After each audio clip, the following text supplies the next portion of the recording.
So we will start with next question. कुछ question हमारे बाकी है, पहले वो कंप्लीट करेंगे, then we'll go ahead with next theory part. A 6-meter long wire has diameter 0.5 mm. Its resistance is 50 ohm. Find the resistivity and conductivity. तो simple question है, given parameter में आपको डायमीटर दिया है, कितना दिया है डायमीटर 0.5 mm. 0.5 मतलब 5 × 10⁻⁻1 mm को मीटर में कन्वर्ट करोगे तो 10⁻³ मतलब डायमीटर इज 5 × 10⁻⁴ मीटर। यहाँ से रेडियस मिल जाएगा डायमीटर बाई 2, 2.5 × 10⁻⁴ मीटर।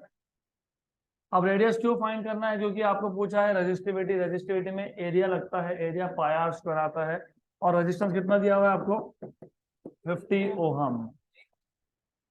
लेंथ दिया है क्या कुछ 6 मीटर, तो लेंथ दिया है 6 मीटर का लेंथ है। Then you are suppose to find out, क्या फाइंड करना है? Resistivity, number 2 conductivity. तो who knows what is the formula of resistivity? R into A by L. तो R into A by L, और conductivity is 1 / resistivity. तो सिर्फ resistivity find करो, उसका रेसिप्रोकल करो। तो पहले हम लोग फाइंड कर लेंगे what is resistivity. R A by L, R A by L. तो R A by L, A की वैल्यू मतलब ए मतलब πr² / एल। तो रो इक्वल टू आर मतलब 50, पाई तो फिलहाल पाई ही रखते हैं, r², आर कितना 2.5 × 10⁻⁻⁴ का स्क्वायर कर लेंगे, अपॉन लेंथ कितना था 6 मीटर, 6 मीटर।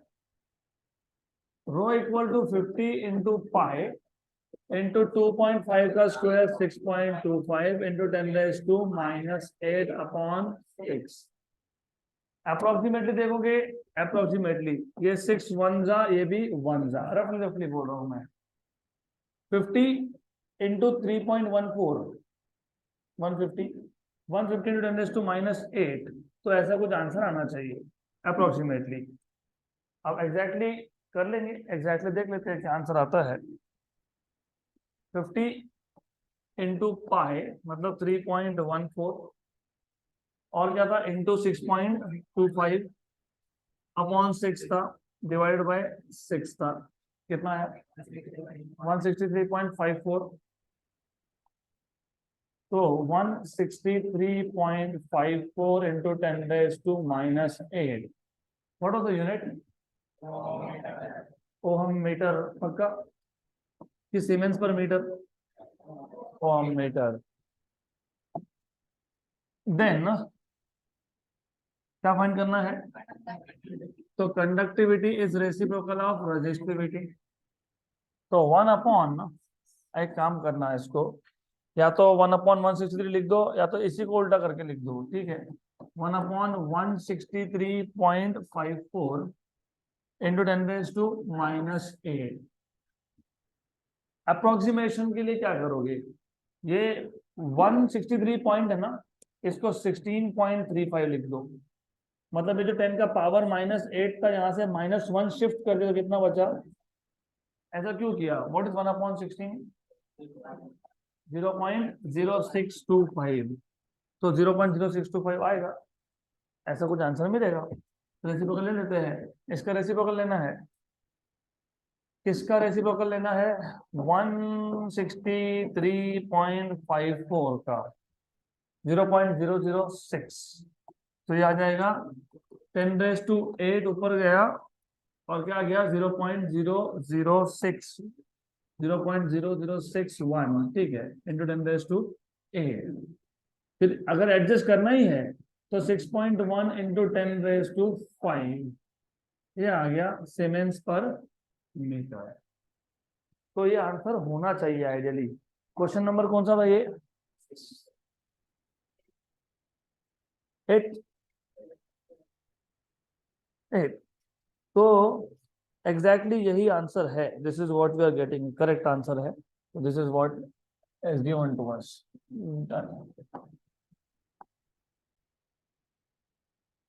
तो as you can see the questions are very simple, दो तीन फॉर्मूलाज ही आपको याद होने चाहिए।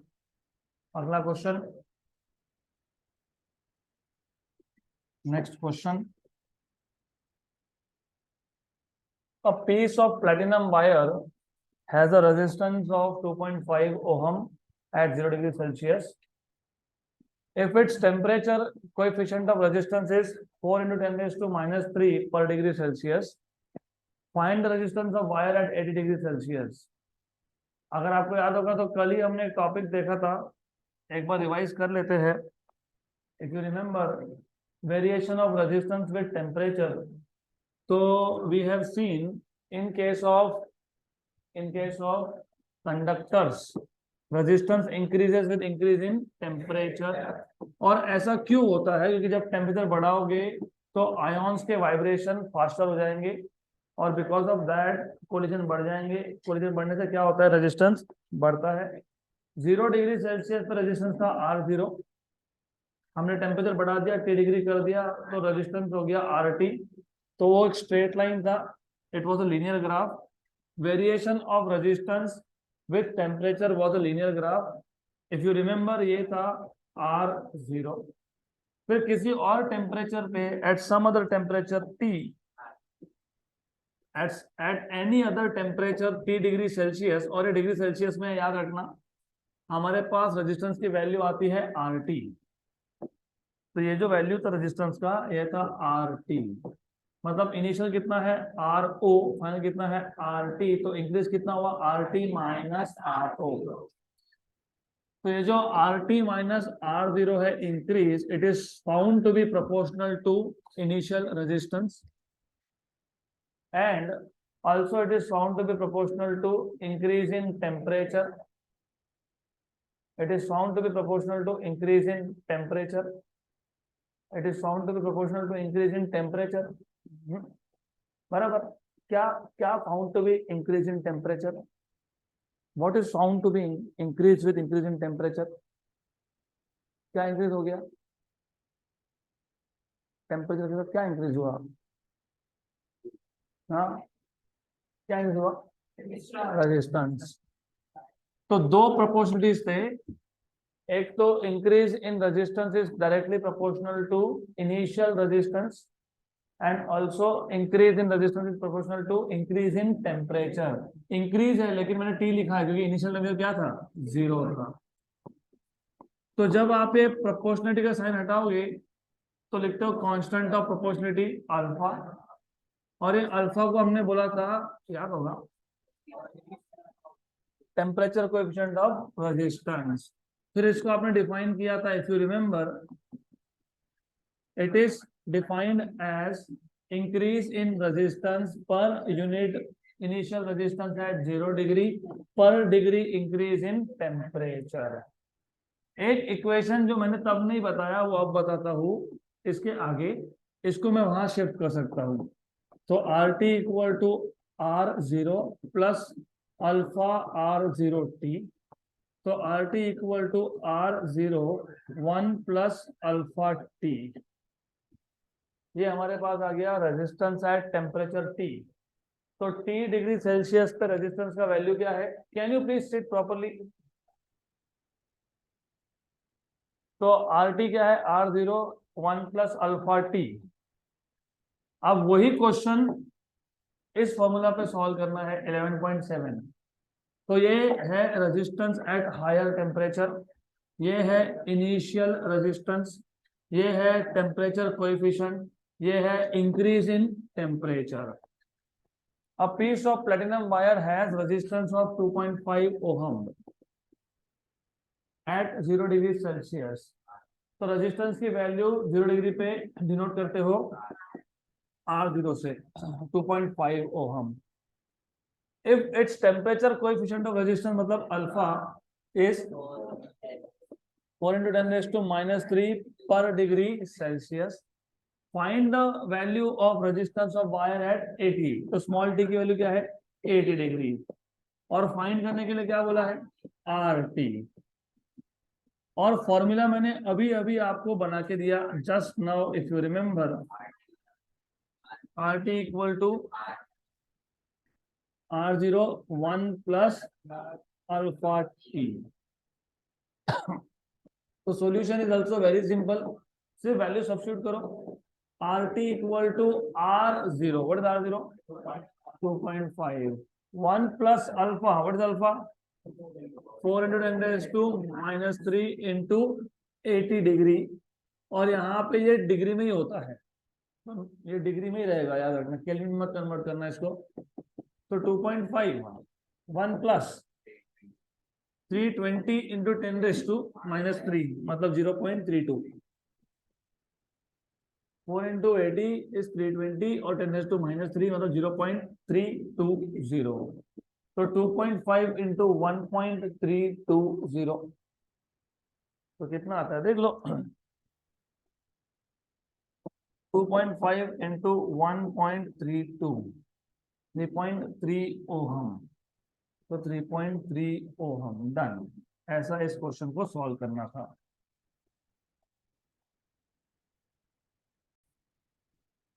नेक्स्ट क्वेश्चन, अगला question, practice problem number 7। A silver wire has resistance of 4.2 ohm at 27 degrees Celsius and resistance of 5.4 ohm at 100 degrees Celsius. Determine the temperature coefficient of resistance। तो हमने जो अब variation of resistance with temperature देखा था, उसमें हम initial resistance कितने degree पे लेते थे 0 पे। यहाँ पे वैसा नहीं है, यहाँ पे इनिशियल जो है वो 0 नहीं है, वो कितना है 27 डिग्री है। तो फिर अभी इसमें सॉल्व करने के लिए क्या करेंगे, अब दो मेथड है, मैं आपको दोनों मेथड बता देता हूँ। पहला तो सॉल्व करेंगे, दूसरा फिर देखते हैं। तो सबसे पहले हमारे पास जो जो गिवन है वो लिख लो। हमारे पास इनिशियल रेजिस्टेंस कितना है 4.2, लेकिन ये R0 नहीं है, ये RT1 है।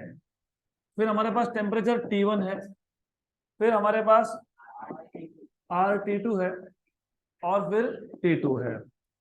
ये वैल्यू 4.2, 27 डिग्री सेल्सियस, 5.4 और 100 डिग्री सेल्सियस, 100 डिग्री सेल्सियस। आपको फाइंड करने के लिए क्या बोला है, नहीं आपको बोला है टेम्परेचर कोएफिशिएंट ऑफ रेजिस्टेंस मतलब अल्फा। अभी पिछले ही एक एग्जाम्पल में हमने एक फॉर्मूला डिराइव किया था, वो था R T equal to R0 1 plus T. अब ये हमारे पास दो वैल्यूज है, मतलब टी फाइनल टेम्परेचर की दो वैल्यूज है, एक है T1 एक है T2। तो दो फॉर्मूला बना लेंगे, एक को बोल देंगे RT1 equal to R0 1 plus alpha T1, और दूसरे में RT2 equal to R0 1 plus alpha T2। हमारे पास R0 की वैल्यू नहीं थी, तो नहीं है तो क्या करोगे, फिर कैंसिल करना पड़ेगा। कैसे कैंसिल होगा, डिवाइड। तो इन दोनों इक्वेशन को डिवाइड कर दोगे तो R0 पता नहीं तो अपने आप ही कैंसिल हो गया। Therefore RT1 अपॉन RT2 ये हो गया cancel. 1 plus alpha T1 upon 1 plus alpha T2। RT1 की वैल्यू है 4.2 और RT2 की वैल्यू है 5.4। 1 प्लस अल्फा T1 है 27, तो 27T और नीचे अल्फा 27 अल्फा, 27 अल्फा और नीचे 100 अल्फा। 4.2 और 5.4 दोनों का पॉइंट हटा दो तो 42/54। What is 42/54? 21/57। ये 21 जा है, ये 57 जा है, बराबर सही है ना। 21 2 जा 27। तो 27 क्रॉस मल्टीप्लाई, ठीक है। तो मैं एक काम करता हूँ, छोड़ दो, सीधा सीधा मैं 6 का फैक्टर लिख देता हूँ, ज्यादा बेटर होगा। व्हाट इज 6 7 का, व्हाट इज 6 9 का? तो ठीक है, अब बताओ क्या लिखना चाहिए। हाँ 7 माइनस, अब ठीक। हाँ good. Cross multiply, 7 plus 700 alpha equal to 9 plus 27 9 का मतलब 270 में से 27 माइनस कर लो। 270 में से 20 माइनस किया तो कितना, 250, और बाकी 7 वापस से 243, तो 243 अल्फा। हमको क्या फाइंड करना है, अल्फा, अल्फा फाइंड करना है ना। हाँ तो फिर अल्फा फाइंड करो, इसमें से 700 alpha minus 243 alpha equal to 9 minus 7, how much is this?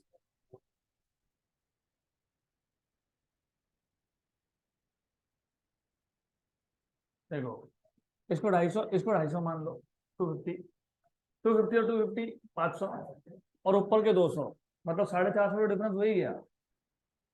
ये 250 और 200, 450 और ऊपर के साथ 457 अल्फा 2, टोटल अल्फा 2 अपॉन 457, तो 2 अपॉन 457 जो भी आएगा वो। अब एक प्रॉब्लम होता है कि लॉग बुक से कैसे करना, क्योंकि लॉग बुक में तो आपके पास रेसिप्रोकल इतना बड़े नंबर के तो नहीं है।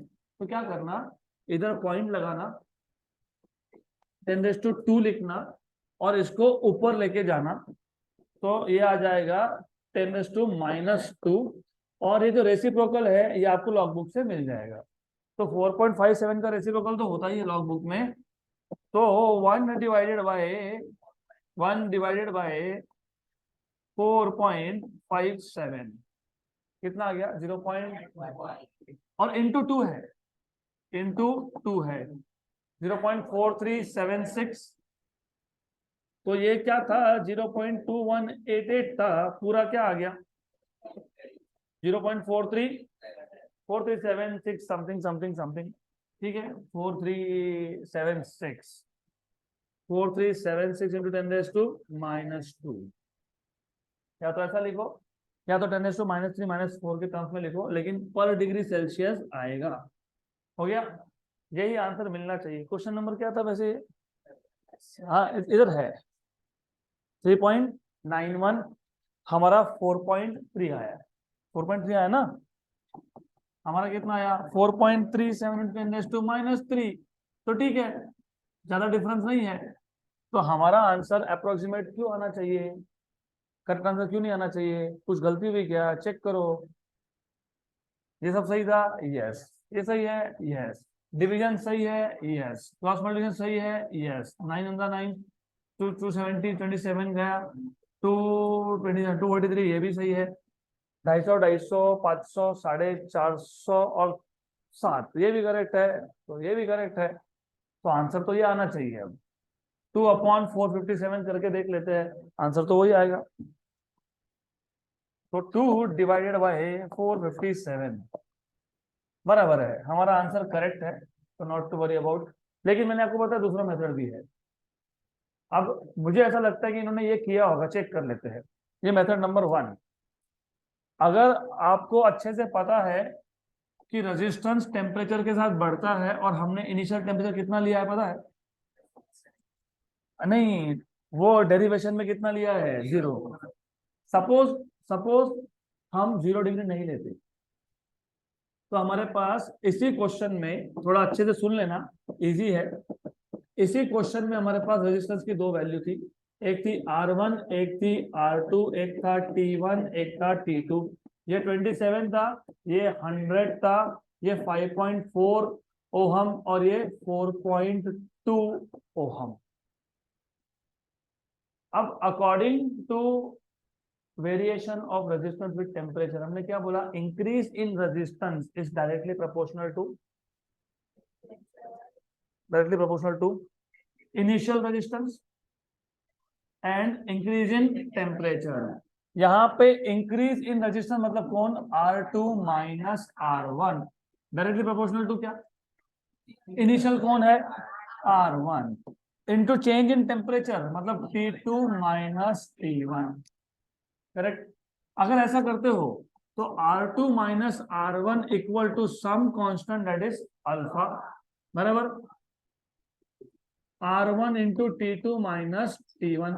हमको क्या फाइंड करना था, अल्फा, तो यहीं से अल्फा का फॉर्मूला बन गया, alpha equal to R2 minus R1 upon R1 T2 minus T1, ये बन गया formula.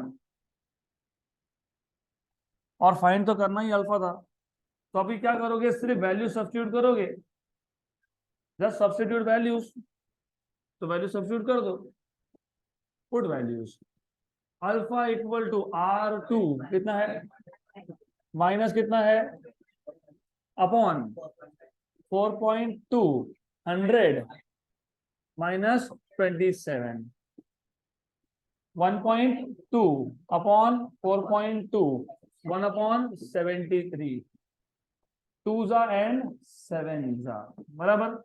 What is 73 into 7,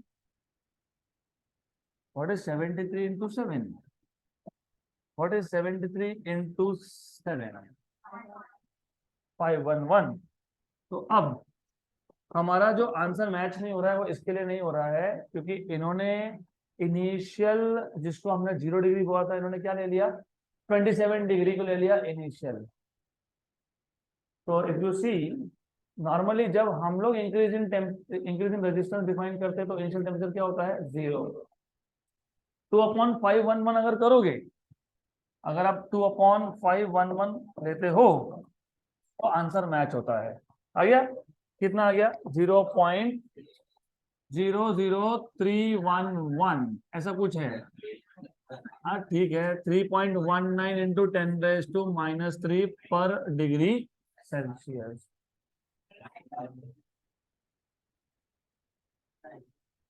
3 point something that is what I am saying, वो छोटा मोटा छोड़ देना, 9119 वो कोई दिक्कत नहीं है। प्रॉब्लम सिर्फ ये है कि हमारा जो आंसर है वो 4 पॉइंट में क्यों गया। देखो नॉर्मली जब मैं न्यूमेरिकल कहता हूँ ना, नंबर्स पे मेरा कम ध्यान है, डिफरेंस क्यों आ रहा है वो सोचना है आपको। अगर आपको साइंस में अच्छा करना है तो ये हमेशा याद रखना कि डिफरेंस क्यों आया। हम यहाँ पे बोल सकते हैं ना कि यही करेक्ट है, यही करेक्ट है, बराबर है, एक्चुअली ये करेक्ट है, दिस इज नॉट रॉन्ग। लेकिन आप इससे क्या सीखे, इससे तुम ये सीखे कि इनिशियल टेम्परेचर फॉर कंडक्टर सिर्फ 0 ही हो, कंपल्सरी नहीं है। क्योंकि हमने R0 कहाँ डिफाइन किया था, 0 डिग्री, मतलब हमने क्या पता इनिशियल टेम्परेचर कितना है 0 डिग्री है। तो कंडक्टर्स में वो ग्राफ याद है, लीनियर आता है। तो लीनियर होने की वजह से मैंने बताया भी था, अभी बताया था, ये लीनियर होने की वजह से तुमको अगर इनिशियल टेम्परेचर 0 नहीं भी लेना होगा, मान लो ये लाइन ऐसा है, ये लाइन अगर ऐसा है तो फिर इनिशियल टेम्परेचर हम 0 नहीं भी लेंगे, हम इनिशियल टेम्परेचर 0 नहीं लेंगे, हम कुछ और ले लेंगे। लेट अस से फॉर एग्जांपल हमने इनिशियल टेम्परेचर ले लिया समथिंग 27 डिग्री और उस पे वैल्यू कितनी आ गई है 4.2 ओम। फिर फाइनल टेम्परेचर कितना ले लिया 100, उस पे वैल्यू कितनी आ गई है 5.4। तो अब मैं आपको सेकंड मेथड बताता हूँ इस सेम चीज को सॉल्व करने का। दो तो हो गए, तो तीसरा देख लेते हैं। तो अब ऐसा है, अगर आपको याद होगा ये लिखा भी है, लिखा भी है, वाई एक्सिस पे कौन है, कौन है, रेजिस्टेंस है, बराबर। तो ये एक्स एक्सिस पे कौन है, स्लोप कैसे फाइंड करते हो, y2 माइनस अपॉन। तो आपको ये वैल्यू पता है R2 है, ये कितनी है R1 है, ये पता है क्या है, ये पता है क्या है, सही है। तो हमने जो क्वेश्चन सॉल्व किया उसमें हमने अभी अभी क्या लिखा, R2 minus R1 upon T2 minus, तो ये पता है कौन है, स्लोप है। तो alpha is slope upon initial resistance. तो हर एक छोटी गलती से भी कुछ सीखोगे। तो अब अगर हमारे पास ग्राफ भी दिया होगा तो हमको फाइंड करते आना चाहिए, करेक्ट, क्लियर। तो दूसरा सॉल्यूशन आपको ये बताता है, रेजिस्टेंस के केस में, कंडक्टर के केस में, सेमीकंडक्टर में नहीं चलता है। आगे आप देखोगे थर्मल प्रॉपर्टीज ऑफ मैटर में देखोगे कि कई जगह पे आपको इनिशियल टेम्परेचर 0 ही लेना है, कोई ऑप्शन नहीं है। लेकिन रजिस्टर्स के केस में, मतलब for conductors when you see variation of resistance with temperature, तो इनिशियल टेम्परेचर तुम 0 नहीं भी लोगे तो भी चलेगा। तो फिर ये सॉल्यूशन लिख लो, करेक्ट है।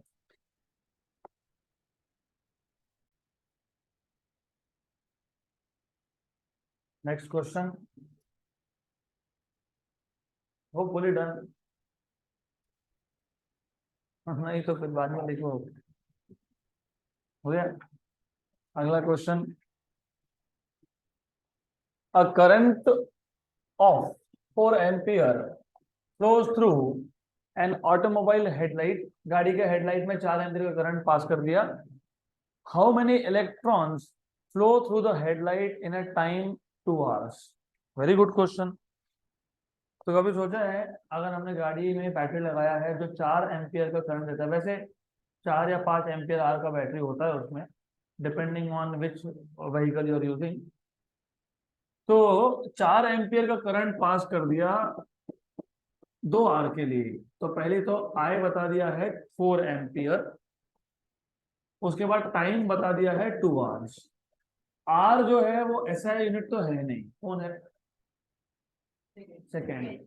तो एक आर में कितने मिनट, हर एक मिनट में कितने सेकेंड, 6 × 6 36 × 2 72, और साथ में 2 जीरो, तो 7200 सेकेंड्स।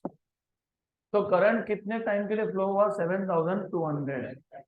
आपको क्या पूछा है, आपको पूछा है find how many electrons flow through the headlight. You are suppose to find out number of electrons. तो एक काम करते हैं, नंबर इलेक्ट्रॉन्स को बोल देते हैं एन। अब फॉर्मूला बनाना ये बहुत सिंपल सा केस है। यहाँ पे करंट दिया है, टाइम दिया है, तो करंट और टाइम को रिलेट करने वाला इक्वेशन तुमको पता है, क्यू बाई टी। तो I equal to Q by T. आपको पता है क्यू क्या होता है, टोटल चार्ज। अगर मेरे पास एक इलेक्ट्रॉन है तो चार्ज कितना है, ई। 2 इलेक्ट्रॉन तो कितना है, 3 है तो कितना है, एन है तो N E by T. Current तो इलेक्ट्रॉन्स ही देंगे ना, और पूछा भी है हाउ मेनी इलेक्ट्रॉन्स। तो यहां से आपको मिल जाएगा एन का फॉर्मूला। तो I equal to N E by T, therefore N equal to I T by E. I कितना था,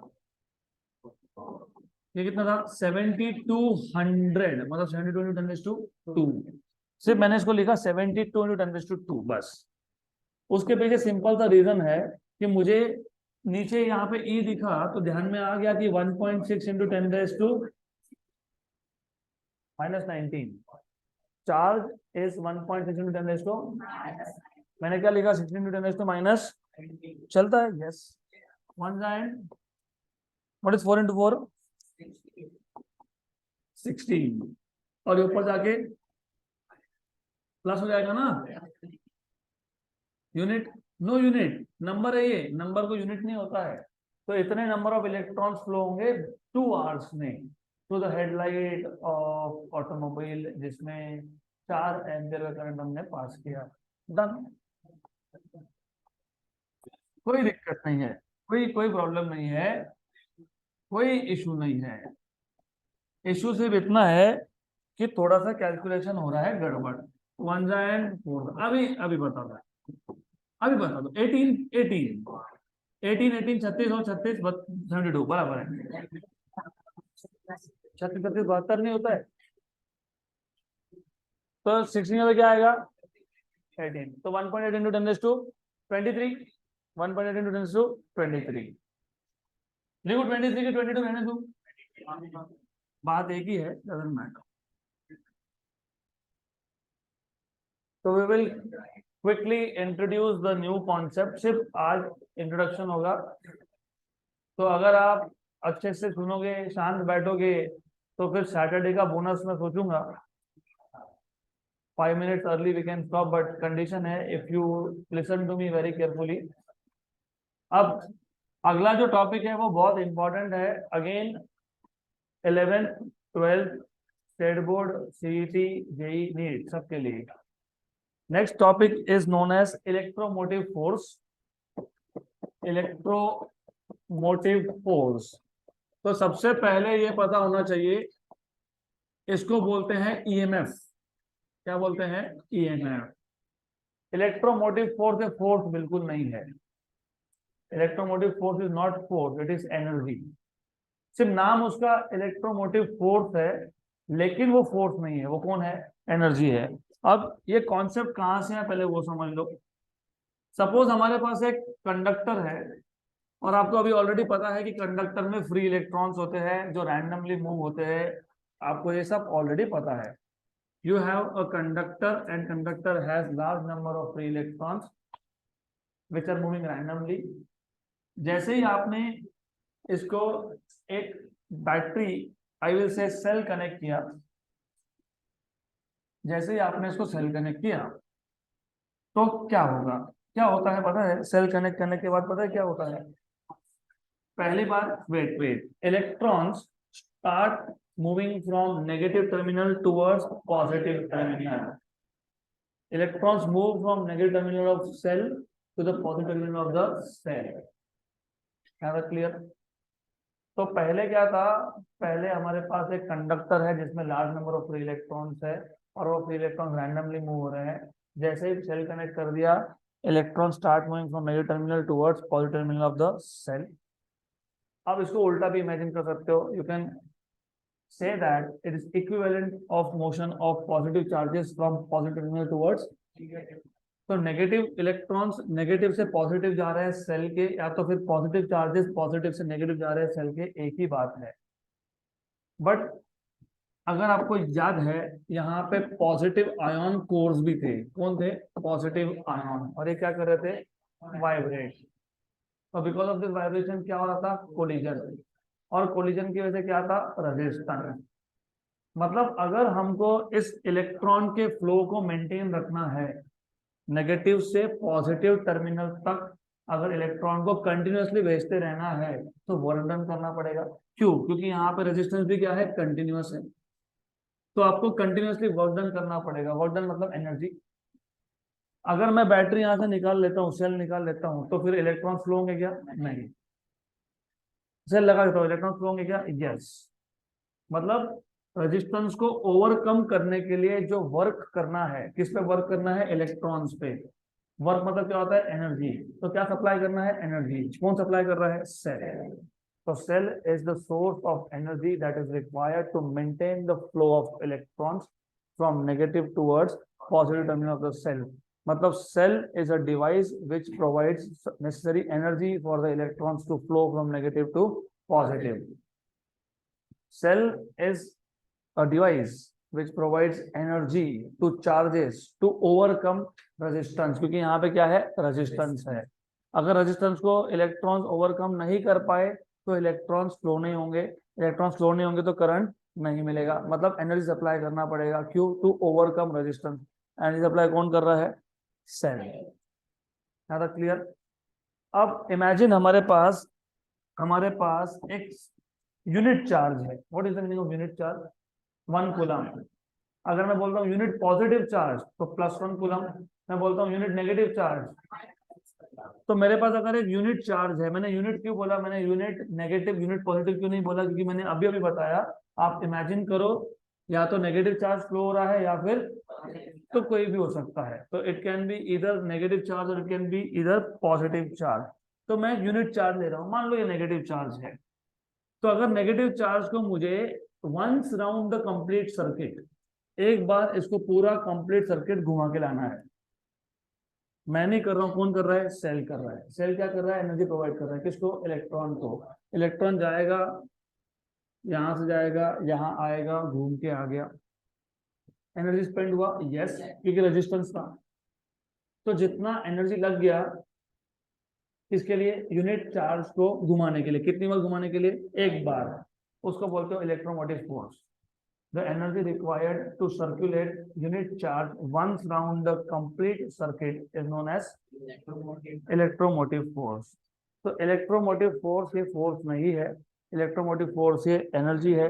energy required to circulate unit charge once around the complete circuit is known as electromotive force. Equation हम बनाएंगे अब. और एक चीज याद रखना, ये जो कंडक्टर है ये हमने एक्सटर्नल लगाया है बाहर से, बराबर.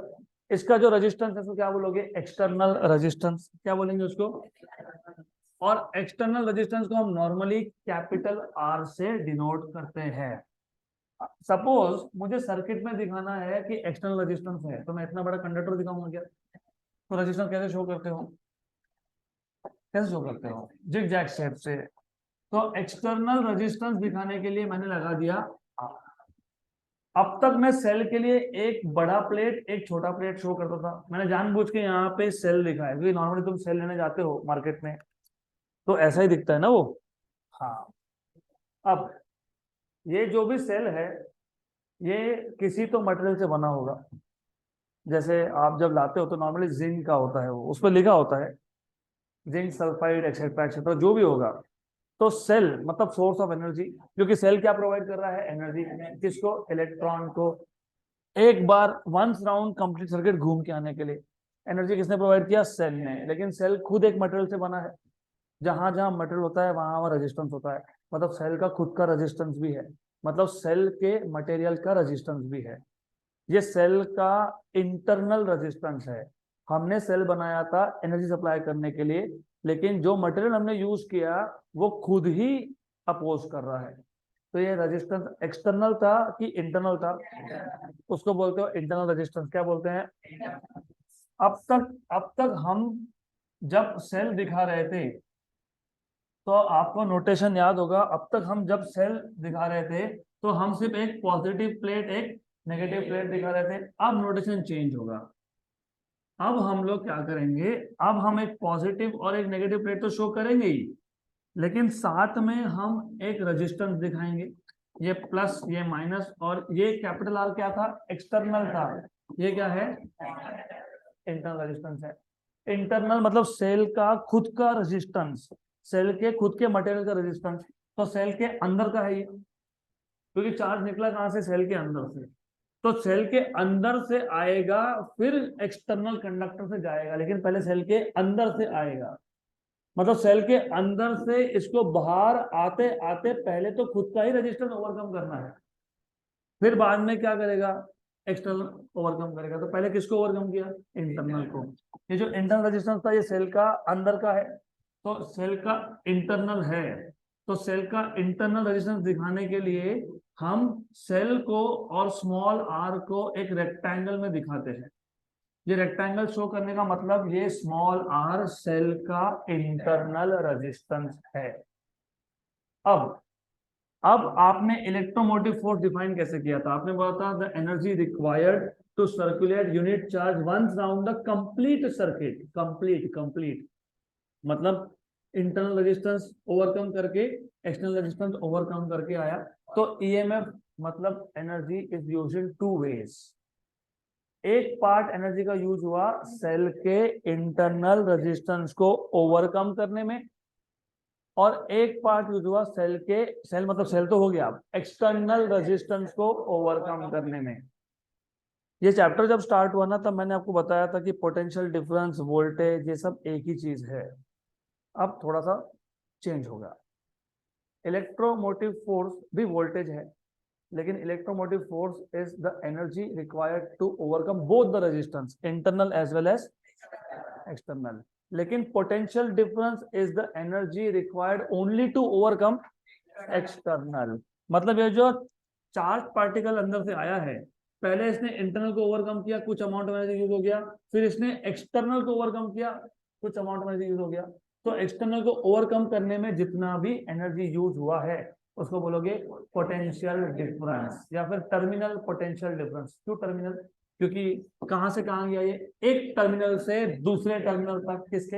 एक्सटर्नल के. तो पोटेंशियल डिफरेंस और टर्मिनल पोटेंशियल डिफरेंस ये सेम चीज है, बराबर. लेकिन अगर मैं दोनों कंसिडर कर रहा हूं, energy required to overcome internal as well as external, उसको क्या बोलते हो? Electromotive force.